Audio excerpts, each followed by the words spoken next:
I greatly appreciate the opportunity to give a paper on a panel at the Association for Private Enterprise Education in a couple days. CDC, Center for Disease Control, currently reports 90% of our current 3.8 trillion annual healthcare goes for chronic conditions like obesity, diabetes, cardiovascular disease, and mental health conditions, all related to diet.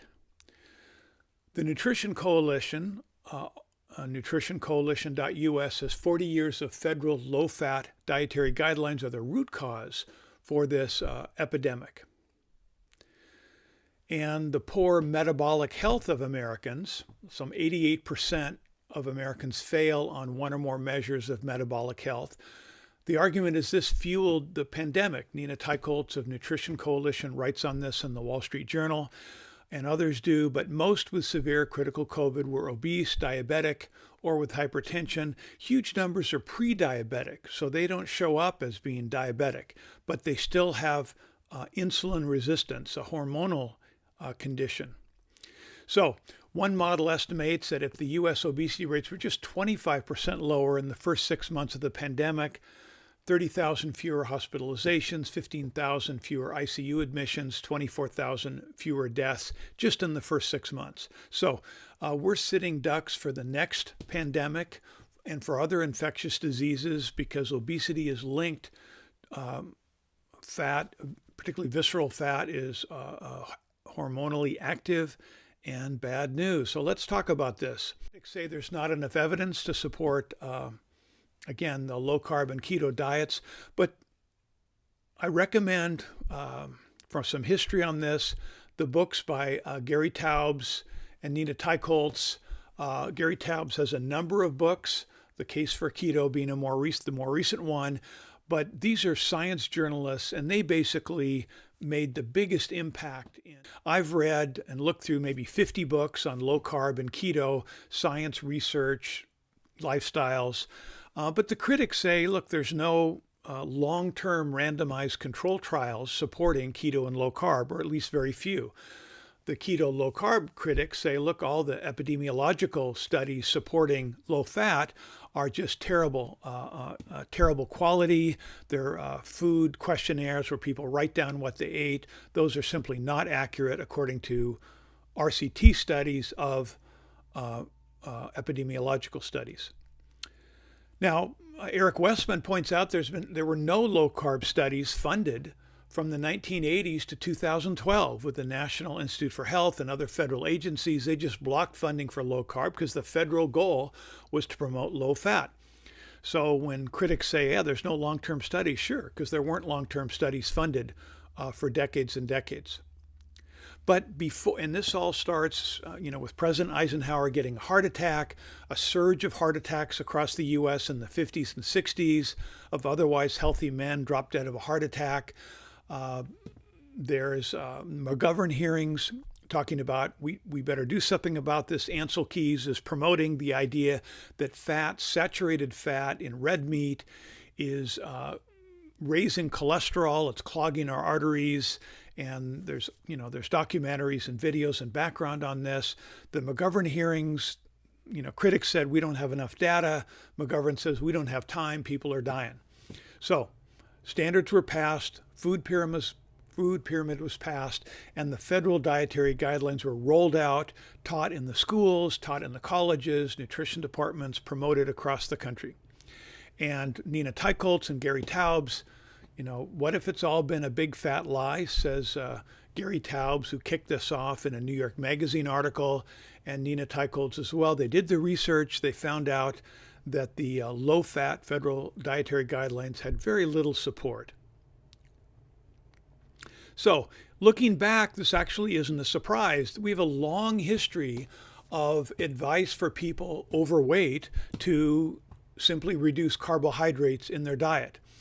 So the Atkins diet wasn't unusual. Gary Taubes writes about the 1961 book, Calories Don't Count, sold 2 million copies. Atkins diet itself sold a lot of copies, and he drew that from he found it in his practice, but Taubes continued. Thaler learned of the diet from Alfred Pennington, who used it to slim down obese DuPont executives. Pennington learned it from Blake Donaldson, a cardiologist in New York City, who worked with the founders of the American Heart Association, prescribed it to almost 20,000 patients over 40 years. And looking back further, obesity had been a problem in the past. And we have a French scholar who worked on this in the 1700s who said, reduce starch if you want to lose weight. Banting, who was an undertaker in England, his doctor recommended he cut out starches to lose weight. He does. He lost a ton of weight.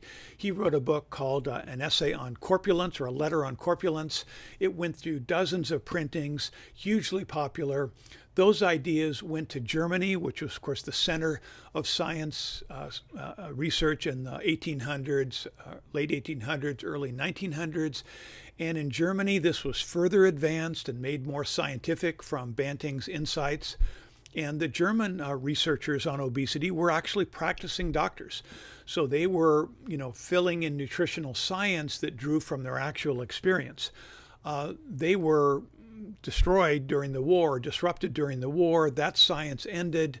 Nutritional science, it's restarted in the U.S. after the war by theoreticians, by people in universities with theories like the energy balance theory or the diet-heart hypothesis, rather than practicing doctors. Practicing doctors knew that when their overweight patients stopped eating carbs or reduced carbs, they lost weight. So, it wasn't a mystery to doctors, but the theoreticians had other ideas. And when the heart attack epidemic hit, a prime suspect was cholesterol, red meat. Now, at the time that the theory was advanced by Ancel Keys, they didn't understand cholesterol, that there were a bunch of different kinds of cholesterol and they worked differently. The science wasn't there. Later, the science advanced and it's been shoehorned to try and fit into the theories that were preconceived by Keys, Ancel Keys, and others. Back to energy balance. To attribute obesity to overeating, Taub cites Gene Meyer, is as meaningful as to count for alcoholism as over drinking. So is it the case that heavy people just need to eat less and exercise more? That's the doctor's advice to most overweight people. That's nutrition advice. How can we help you? You need to count your calories. Noom, this app you get, it gives you points for this and points for that. You take a picture of your food, or you mark what you eat, and basically you're trying to make sure your energy is balanced. That is, you're not eating more calories than you're consuming through exercise. So eat less, exercise more, you can lose weight. Turns out that does not work, because the problem is not an energy balance problem, not thermodynamics. It's a hormone problem, an insulin problem. There are a lot of people whose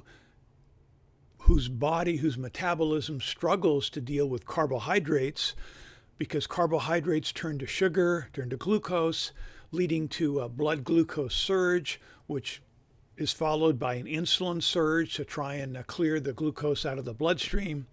And that boom and bust, sort of like inflationary boom and bust in the economy.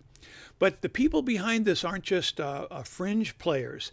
Now that this is mainstream, David Ludwig at Harvard Health, Eric Westman at Duke, Mark Hyman now at the Cleveland Clinic, Stephen Finney at Virta Health. These are major players in the healthcare industry. I started writing proposed the Goodman Institute study to John Goodman after reading this study published in a major journal and written up by Gary Taubes, how a fatally, tragically flawed paradigm derailed the science of obesity. Again, the obesity science through the whole network in the U.S. is based on energy balance instead of dealing with a hormone problem with insulin. So I've been writing some about this, Help Americans Get Healthy Again, where I relate this information. And of course, you can go directly to the sources as well in Stat News here. So again, we've had theories in search of data. Millions and millions of dollars have been spent in research supporting the diet-heart hypothesis. Huge studies with thousands of people where they reduced their saturated fat, instead gave them vegetable oils, seed oils, polyunsaturated fat.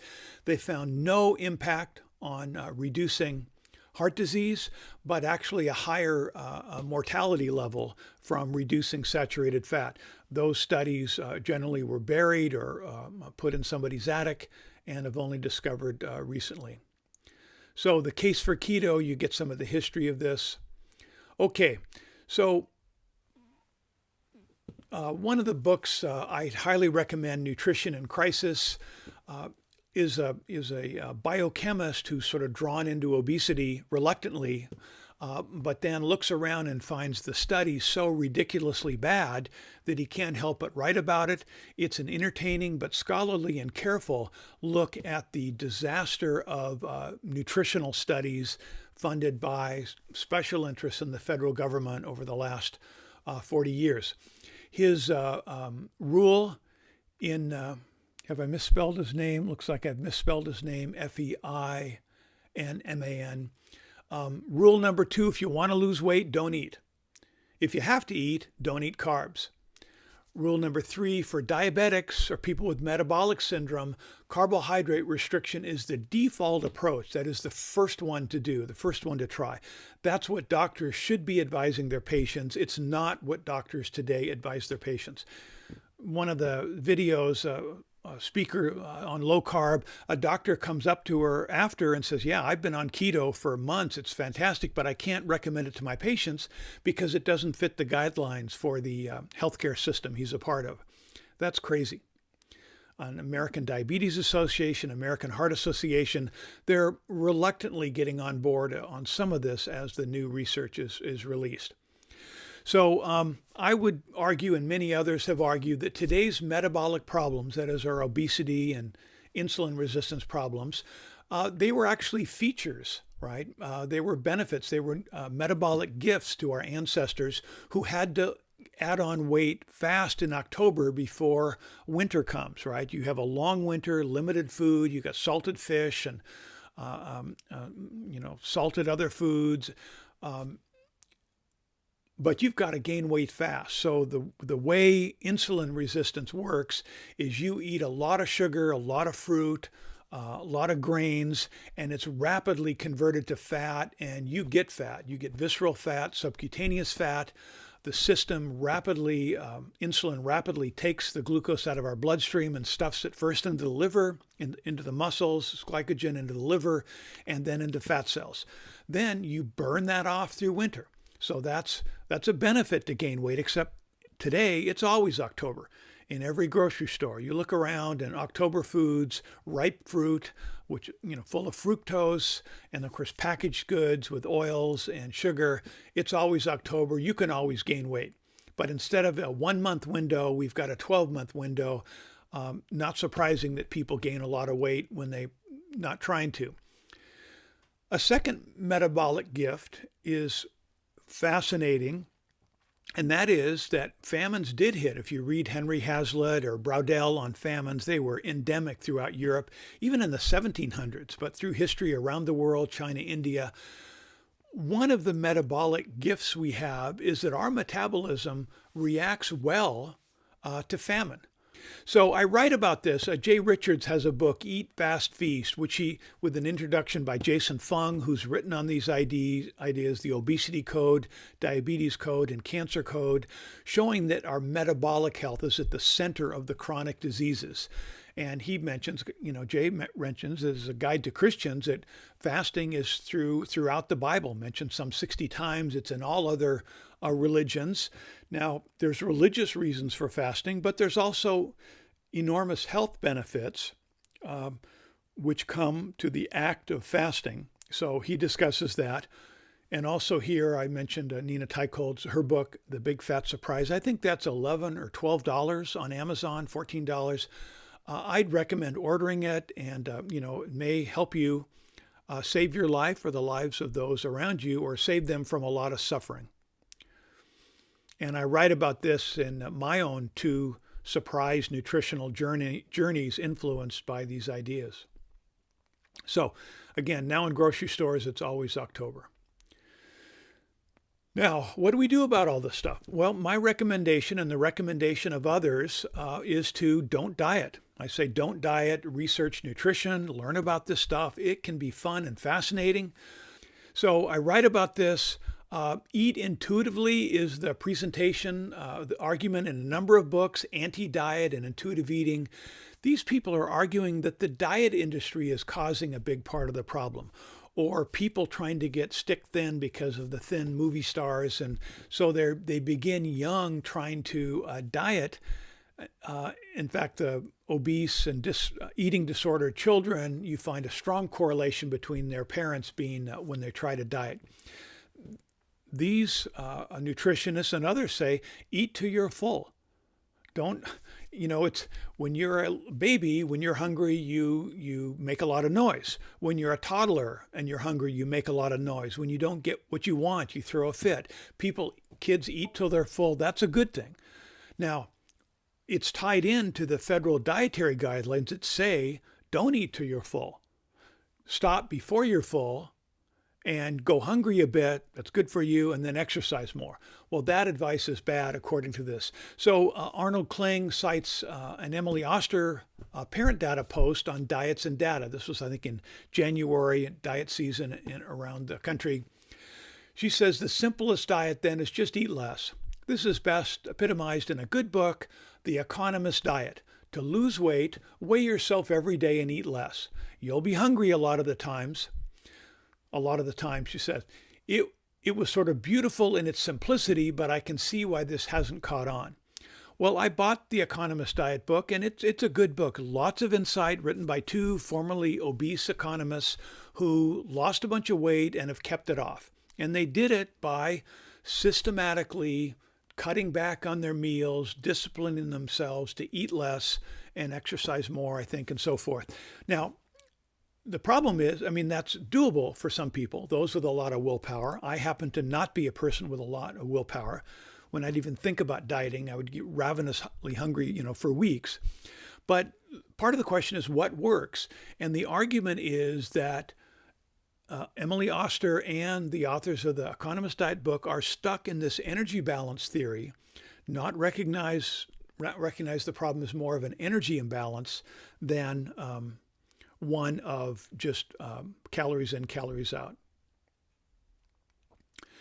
Now, the flip side of this, or another side of this, is Emily Oster also cites Virginia Soule-Smith, who's got a burnt toast site, and those are mostly focusing against diets, talking about how diets are bad and how we need to embrace our obesity. That is to say, we shouldn't fat shame people. We shouldn't discriminate against people because they're overweight. We need to just accept that a lot of people simply can't lose weight.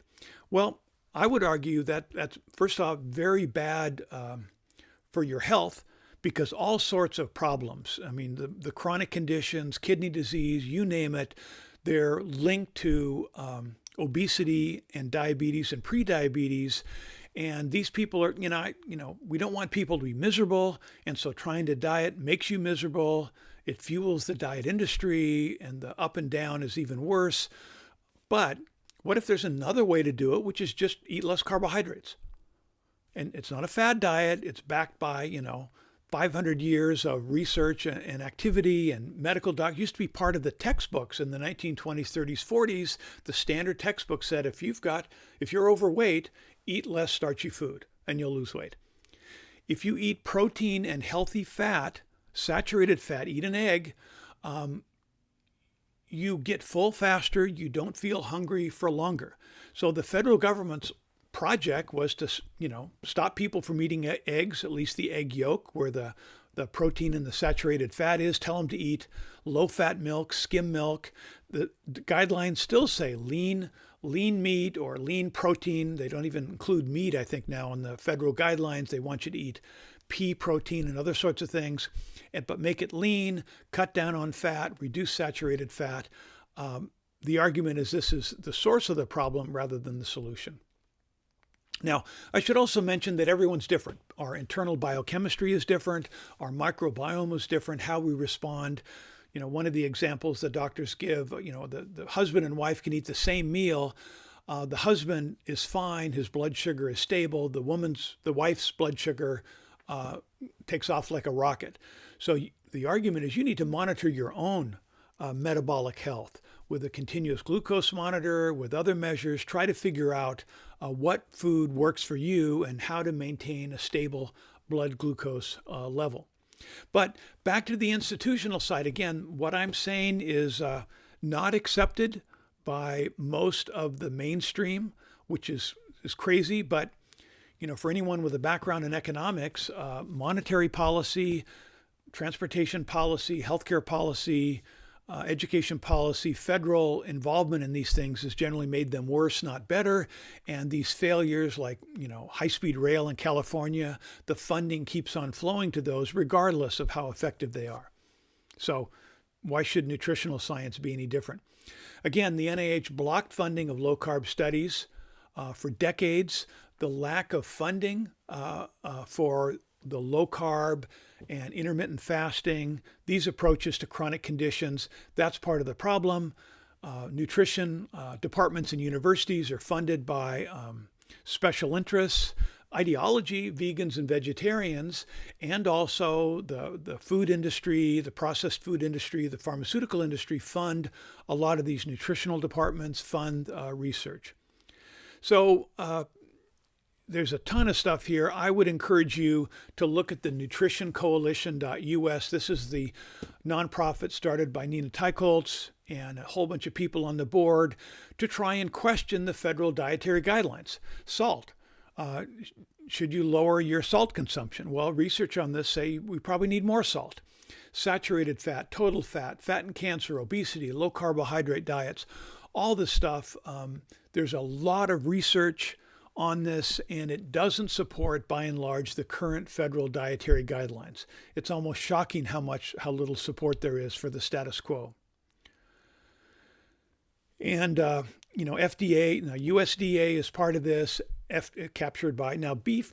They complain. The other side, the vegetable people, complain about the meat industry forcing meat into the dietary guidelines, or dairy industry pushing in dairy. So you've got a lot of special interests involved.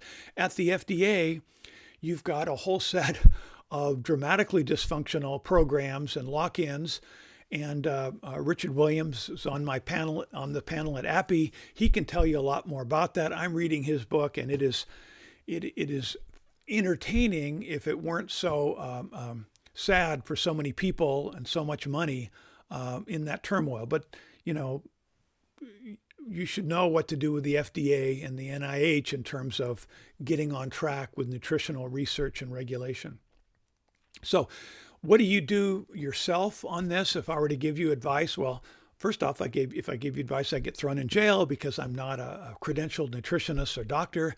But what I would recommend, I'd say the same thing for your health and metabolism as for the economy. This is the Fraser Institute, Michael Walker saying, look, if it matters, measure it. So we want to measure stuff to measure economic freedom and its consequences. Similarly, you want to measure your metabolism. I mentioned a continuous glucose monitor that would give you a reading every 15 minutes on your blood glucose, because stress can spike it as well as food. You need good sleep. You need a whole bunch of things. Those are, of course, government doesn't want us to have those, so they're regulated in various ways. You have to be already diabetic to get prescribed by a doctor. But new technology is coming out, hopefully this year, that'll be non-invasive CGMs. You can get CGMs that go into your arm and, are measuring your blood. So that's one approach. Also, scales for $20, $25, you can buy a scale, a smart scale that measures not only your weight, but your body water, muscle, and your body fat, particularly your body fat and your visceral fat, your belly fat. That's what you want to reduce. So there's a measure from 12 to 7. When I started and weighed 230, my body fat was 31. My visceral fat was, body fat was 31%. My visceral fat was at 12 in the red danger sign. So I started reducing carbs and sugar and so forth. I lost a lot of weight, 20 pounds in a month, although most of that is water weight. And I did it through watching videos, Low Carb Down Under, Diet Doctor, listening to podcasts. Just learning this stuff changed my idea. And, they say it takes like 3 days to reset your sugar cravings. So I got to where after a month, I started eating some carbs and chocolate after that, but dark chocolate with much less sugar. It tasted fantastic. And now regular chocolate to me is like, it's too sweet. So you can reset your system, or at least I reset mine. So get a scale, measure your body fat. My body fat went from 31% down to 24%. My weight went from 230 to 190. My visceral fat measure went from 12 to 7. In addition to the scales, and critics said the scales aren't accurate, that's why I bought 3 of them to try it, and I compare them. I also got an Amazon Halo, which is like $50, and it basically takes pictures of you in your underwear, runs it through an AI system, and it's supposed to be as accurate as anything, and that matched my scales, so that at least I was satisfied with that. So I write more about this. There's books on this that are fascinating. There's movies. The movie called Fat Fiction is terrific. I recommend that. I recommend my study for the Goodman Institute and posts on normal nutrition. And maybe that's it. Nope, I got one more. So it was called Why Did Government Make Us Fat? The study. Less, instead of using fat, just overweight. If you're overweight, blame energy balance and federal dietary guidelines. Thank you very much.